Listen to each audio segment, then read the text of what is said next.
What's up, everybody? Greg Chapman with the Gentleman Gorilla Small Business Marketing Podcast, and today I am joined by Garlic Bread Ben, aka Ben Ginsberg, a local comedian, cosplayer, and he also has a cat. Yes, the most important part. I think so. Yes. Follow my cat on Instagram, Zelda the Beach Cat. That's a great name. Yeah. Zelda was my shit when I was a kid. Oh yeah, hell yeah. Hell yeah. So tell the people a little bit about you, and then a little bit about why we got garlic bread in front of us today. Yeah, so basically, my name's Ben. I'm a local here to San Diego. I've lived here about a few years now, and garlic bread. There's nothing to say about that. It's always been a joke amongst my friends, a good thing. Fuck, I'm fucking this up. That's fine. Okay. Yeah, no, it's just a joke we've always had, and then I just like to take jokes too far. So I got obsessed with it, and then got a tire, got my fucking license plate says garlic bread. Right, and what does your shirt say? Shirt Fitness is great, but have you tried garlic bread? Yeah. I love that. You know, I've been staring at this for too long. Yeah, no, I need to eat some. Okay, we've been preparing for this. Okay. Right? All right. Free marinara, courtesy of Woodstock Pizza.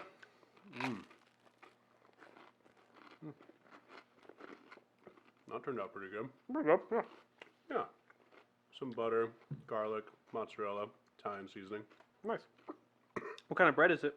Just standard French bread. Okay. You know, Cool. mom's recipe.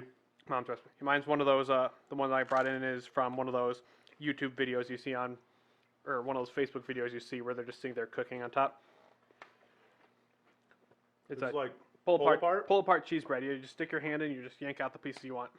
That looks way too good. I hope you guys are really getting this crispiness going on here as we're just biting in. Get a little bit ASMR podcast. Yeah. For those of you that have never heard of ASMR, it's become popular like in the last year or two. It's called what? Audio Sense. I don't know what it stands for. I just know that I'm not convinced that it is not a fetish. It is 100% a fetish. Like, because it's one of those things, it's like, I cannot stand having people eat around me if I'm not eating. Like, it's one of those, like, things, it's like a tick. It's Well, that like, makes sense. So, like, you put the food noise on so you can eat normally. Well, no, like, if I'm not eating and other people are eating, it's like a pet peeve. Okay, I see. Like, you can hear them chewing and stuff, but if you're eating, it doesn't bother you. Yeah. But when you listen to ASMR, it's, like, totally different. It's, okay, here it is. Autonomous Sensory Meridian Response. So, yeah, so basically it's these guys get super mic'd up and they just eat food in front of the camera. Yeah, you go onto Twitch and there's a whole category of just hot women just sitting there talking into the microphone, whispering, doing their little crinkles or whatever the hell, and yeah, I think it started with like people doing like slime. Like, yeah, whatever the fuck, putting in a boot. know? Yeah. And then the guy got really famous, Zach Choi. I don't know if you've seen him on Instagram. I'm not up to date on all my ASMR celebrities, but Well, I think he's the one that really like took it off, but he got to 1 million followers on YouTube in about a year. And he does a really nice production, like black background, like cooks up random food, and it's always like a mix of crunchy and chewy, and then he just eats it. Oh wait, is that kid who like sits in the car and like eats the food and like judges the food like in a suit and tie? No, but I really want to know who this kid is. I fucking forget his name, but he's like a popular kid. That's all he does. Is he's in a suit and tie that's way too big for him. He just sits in the car and he's judging. Oh, here's the new Wendy's spicy chicken McNuggets. I'm going to try these and rate them. And he's like super popular on YouTube. Like, it's amazing the things that you can get popular for. The stupidest on YouTube, shit. Yeah. Right, like you were telling us just a minute ago that one of your old videos Yes. got how many views? I used to have a video that had 30 million views on YouTube. It was a techno remix of a scene on 300 when he goes, "This is Sparta," and kicks him in the pit. It was like a techno remix of that. It spawned a whole bunch of memes. A bunch of parody videos. People were live acting out my little animated video that I made. I was like, and that was when I was like in 7th grade or something. Oh wow! So. So you literally just made something for fun. Yeah, exactly. And then it just picked up. I'm like, okay. And then a few years later, YouTube banned me because it had footage from 300 in it, and they wanted to strike down on copyright shit. So I remember when like the copyright wars yeah, or whatever that's started. literally what took me down. I was part of the It's because we all used to civilian fire. rip stuff and share it, Hmm. and then Hollywood started noticing that people were not having to pay for their shit, and then they started. Anytime someone starts losing money is when the big businesses start cracking down. From what I heard is in recent years, people are using Pornhub to upload just full movies, like Avengers Endgame, but it's on Pornhub, so that way it's not getting taken down by YouTube censors. Really? I shit you not. That's what I'm hearing. Like, nothing to do with it. I wonder, because we recently found out that there's like a type of Google paid ads, but they only do it on like all the porn sites. It's called Traffic Junkie. I've heard about And- that one. Yeah, and it's like pennies on the dollar for like exposure compared to what you get from Google. It's amazing, but they only advertise on all of their porn sites. That's funny. It is funny. What? So, you had young success as a YouTubepreneur, kind of. Is that kind of maybe what got you into wanting to get on stage more, or No, what kind of drove you to wanting to be a comedian? I've always been a performer. Always liked being on stage and in front of people. Figured stand-up comedy was a fun little hobby to get into. Some people here in San Diego, that is a great community here. Some people take it absolutely hardcore seriously. Some people, like myself, are just kind of doing it for fun whenever. And I think it's just it's a great time to go out and meet people. Great. There's like a whole San Diego comics Facebook page that we all just chit chat in. Okay. And send all the mics to and everything. It's really cool. Honestly. So, are you booking sets? Are you just going up doing like more open mics? I'm usually doing open mics. I did have my first booked set in Fort Lauderdale, Florida, around Christmas time, and that was interesting because like they forgot to put me on the poster. They told me I'd get 10 minutes, and then they were like waving me off at like 3 minutes because when I get there, they're like, "Oh, the microphone doesn't work, so everyone just speak really loudly." And I was like, "What the fuck kind of place is this?" And I guess they got the new mic during my set, so they just wanted to get that set up. So they like waved me off early, and it was not a great. Wow. So, But- did they fly you down there? No, Or was it? No, I just happened to be in the area, and they invited me. Oh, okay. So yeah, I was looking for open mics, and then they looked at my Facebook page, saw my videos, and they're like, "Hey, you're actually funny. You want to be a booked gig?" And I'm like, "Okay, why not?" Yeah. So Do things like that happen pretty often, bouncing around like different places, different venues, like where they're just completely don't have their shit together, or is it usually? it depends, honestly. Some places I've noticed are more organized than others. Here in San Diego, even I usually perform at the American Comedy Co., which is downtown. My friend Nathan hosts it, and it is always really well structured, really fair how they select people for the open mic and the order. And honestly, whenever I'm here, that's pretty much the only place I perform nowadays. Nice. So, is this something that like you think you might want to make like a run with it someday, or are you just pure hobbying it? I get asked that a lot, and I say, like with most of my hobbies, no, it's just a fun thing to do. I don't want to be serious. Like I do cosplay, and some people take that very seriously as well. Entering all these contests, try to get promotions or sponsorships and all that jazz.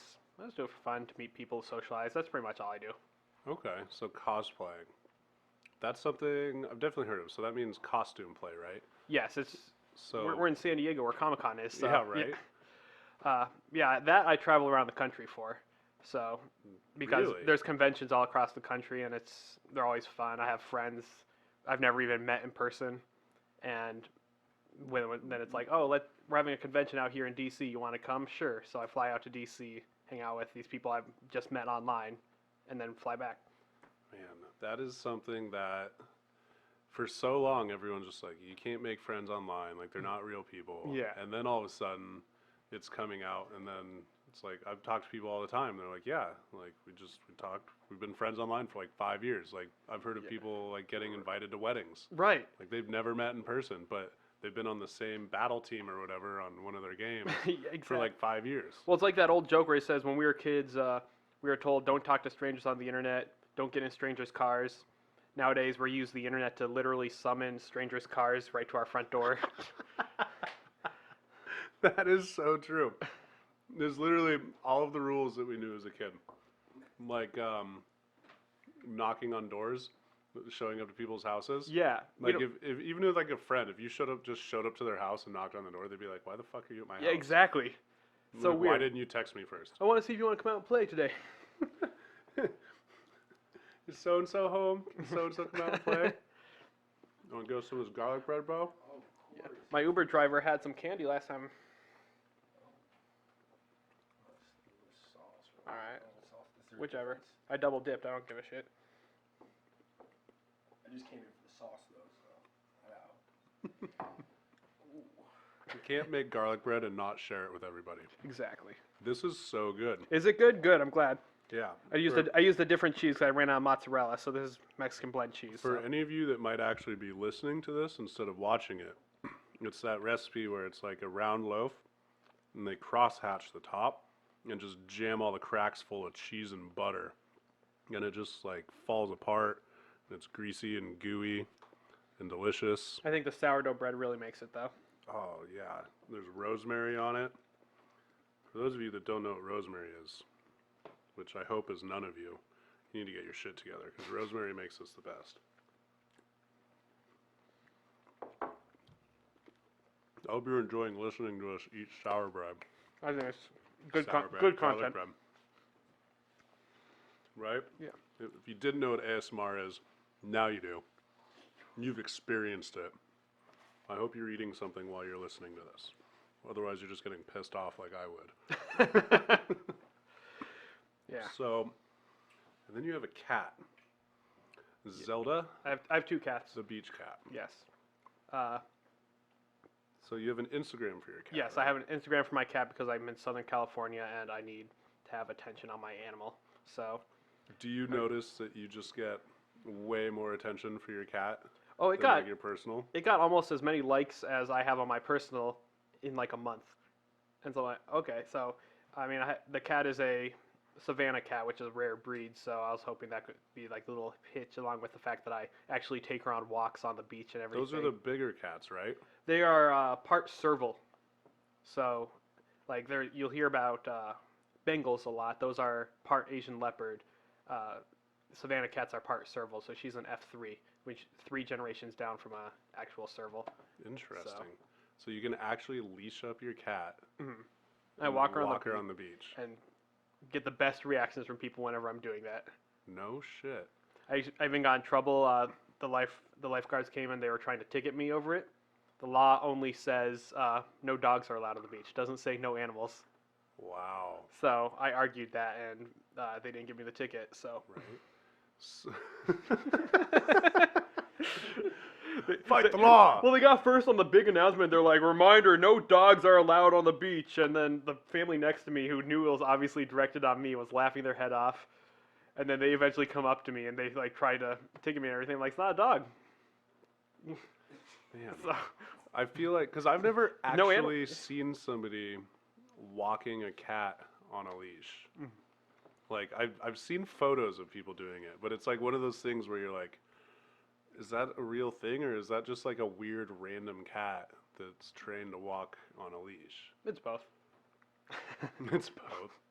I I mean, it's really funny the reaction you get people because people just think you're walking your dog and they like stop and just kind of look back like, what the fuck is that? And,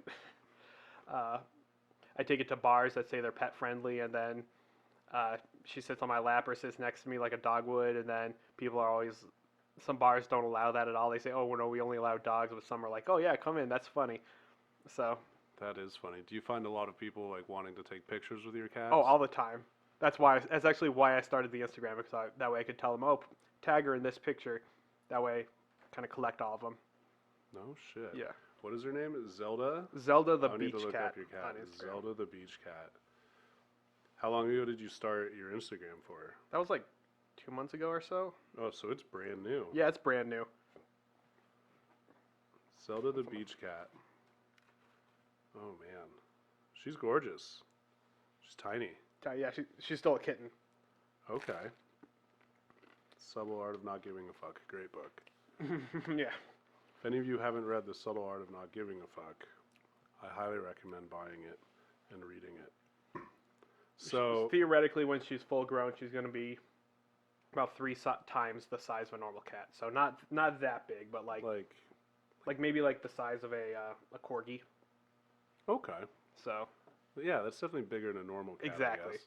So But I've also seen some really fat cats. yes, there's Pancakes the ragdoll. It's a fat cat. Pancakes the ragdoll. Yeah, That's funny. that's a friend of mine's cat.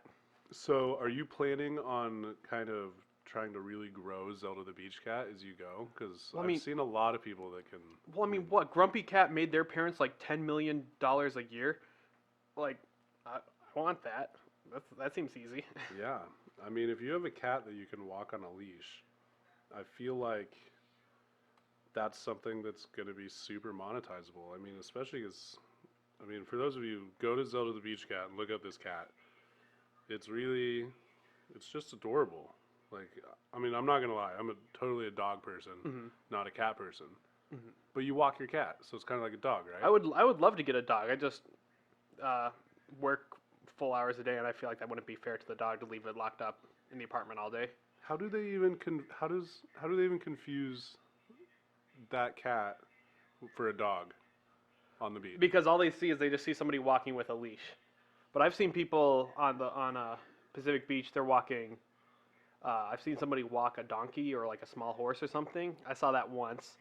A donkey? Or it was either a donkey or like a Or small like a pony mini or horse, something. like Yeah. the little mini ponies? Yeah, I can't remember what it was, but it was one of those. I also saw somebody who was walking like a flying squirrel. He had like a little chain on its ankle, and he would like hold his hands out, and it'll like jump to his hands. So there's definitely weirder than cats out there. Right? Right now there's a guy that's famous. He walks a big ball around Pacific Beach. I saw that. He's got a golf club. I They saw call a him Ball video. Guy. I saw a video where he met Slow Mo, and they were like walking together. Yes. And everyone was all excited. They're like, match made in heaven. Exactly. That is perfect. God, PB, man. That's a great place. That's It's probably my favorite beach here in San Diego. It definitely is. And there's just so much weird shit that happens, Definitely. right? Like, What do you think the weirdest thing that you've seen in San Diego is? in San Diego, Or Pacific Beach? or just in PB? In PB, I'd say I live pretty close to the bars, so I get to see all the drunk people just stumble on their way home. There was a girl who was riding one of the bird scooters. She was drunk and she was texting, and so she crashed right in the middle of an intersection in the neighborhood, and she had some like I think 8 total firemen and a bunch of EMS ambulance people came and had to help her out while she was just sitting there screaming, ow, ow, ow, ow. And it's like, how many resources does this one drunk person need to take up just because she crashed her bird scooter? man. Like, Which, God, now they're banning the shit out of those everywhere. yeah, they're banned on the boardwalk now, as far as from what I heard. Banned on the boardwalk. That you have to park them in like designated areas, which they're trying to enforce, which is hard, obviously. I think that's more for just like the morning layouts. Yeah. When they set them up. Which I'm not gonna lie, I'm completely in agreement with the fact that the boardwalk you should keep that anything motorized off of it, whether or not it's electric or not. You know, bikes, skateboards. I was about to say, what about electric bikes? Just, I mean, What do you say? you got me there. But I mean, anything that's not man-powered, I think shouldn't be on the boardwalk, just because it's so crowded. You know, like even walking on it sometimes, like you get people are running into each other and knocking each other over. Especially right in front of Balboa Park. Is that it? What's it called? It's so fucking crowded there. Every time I'm riding my bike down there, it's like I have to go through such dense crowds Belmont. of people. Belmont Park, yes. Belmont Park with No, the roller Balboa coaster. is the one downtown. Yeah. Belmont Park. Yeah, no, it's so dense with people there, so obnoxious to drive around or walk through there. But Right. we live in a tourist city, so I get it. Oh man, tourist city. Yeah, we got the zonies coming in. The zonies. Got everyone coming from cold weather constantly. Exactly. So, I mean, I don't blame them. It's fucking beautiful here, but It absolutely is. God, this garlic bread's fucking good. what is? It's Thank so you for that. You're welcome. I mean, really, I'm not gonna lie to you guys. Pretty much, like the entire reason for this podcast was just so that we could eat garlic bread and do a podcast while we ate garlic bread. And it's my favorite podcast. Yeah, it's literally just like Come on the podcast and we'll eat garlic bread. That was the invitation. It's like, okay, why not? It's literally all I care about. Like, because as pretty much every adult, I feel like you get to a certain point where you can't eat as much bread anymore.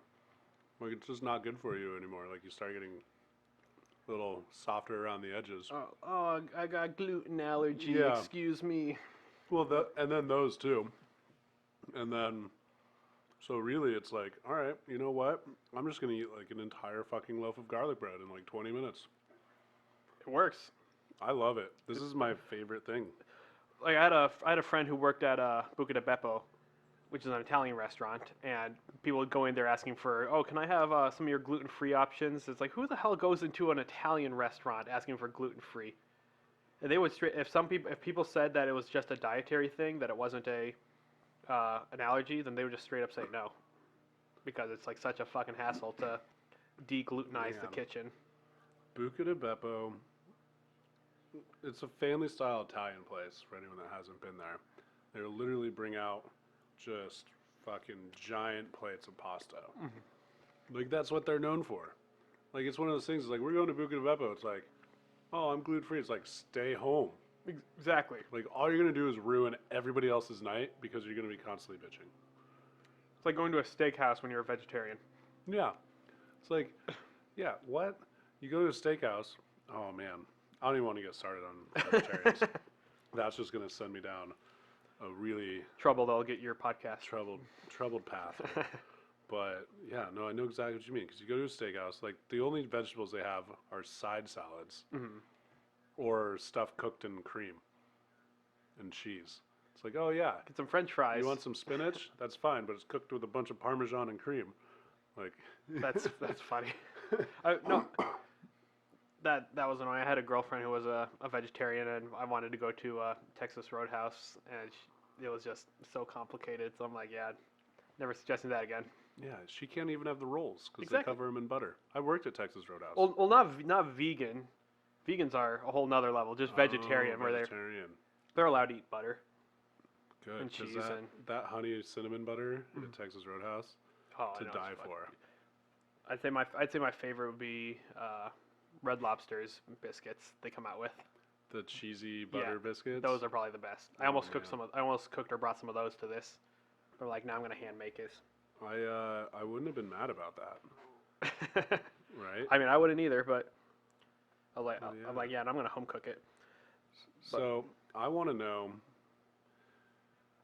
do you use garlic bread jokes in your stand-up? Actually, no. I can't think of any funny jokes about garlic bread that aren't just like inside jokes amongst my friends. I feel like I'm sure it's there. I feel like if you could somehow manage to string together like a 10-minute set of just all garlic bread jokes, that would just be viral magic. It probably could. In all honesty, if I could come up with that much, the only one I could think of is one where it's like friend, girlfriend, boyfriend, garlic bread. Only one of these doesn't end with the word end. So that's the only one I could think of, but that's not really a good joke for telling on stage. That's more of like a meme on Facebook or something.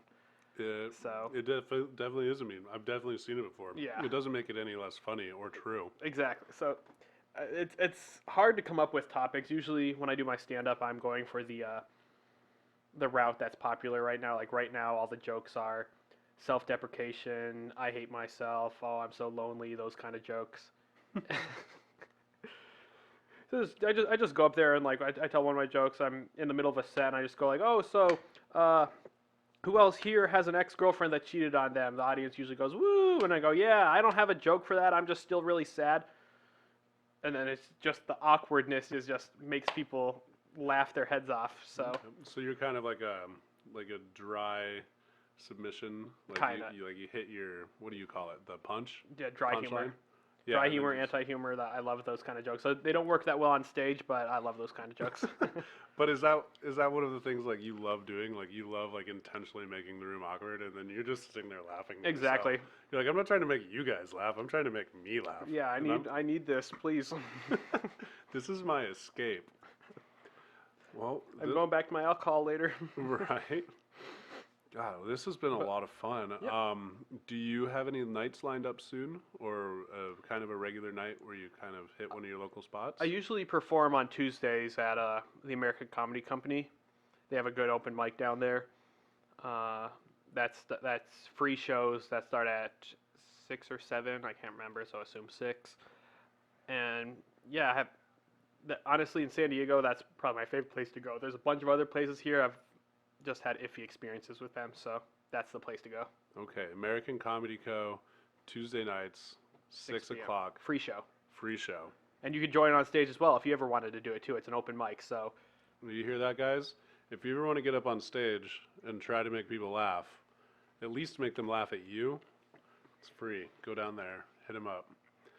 Where do the people? and it's find not you? hard to be the not worst one there. Like there are definitely people up there who just fucking tank. And if you go up after them, you are golden. You're the funniest person of the night if you go up after them. That is good to know. Where can the people find you, Ben? Tell them your Instagram, website, anything like that. My Instagram, Twitch, Twitter, all that shit. It's all under Garlic Bread Ben. Follow my cat, Zelda the Beach Cat. And hell, I don't give a shit. Add me on Facebook. My name's Ben Ginsberg with a U. Hell So- yeah. Go check him out doing his live stand-up, watch his cat, and Yeah. watch his garlic bread memes just keep rolling through. Yeah. Alright. Do a little garlic bread cheers here. Tink. Mine's bigger.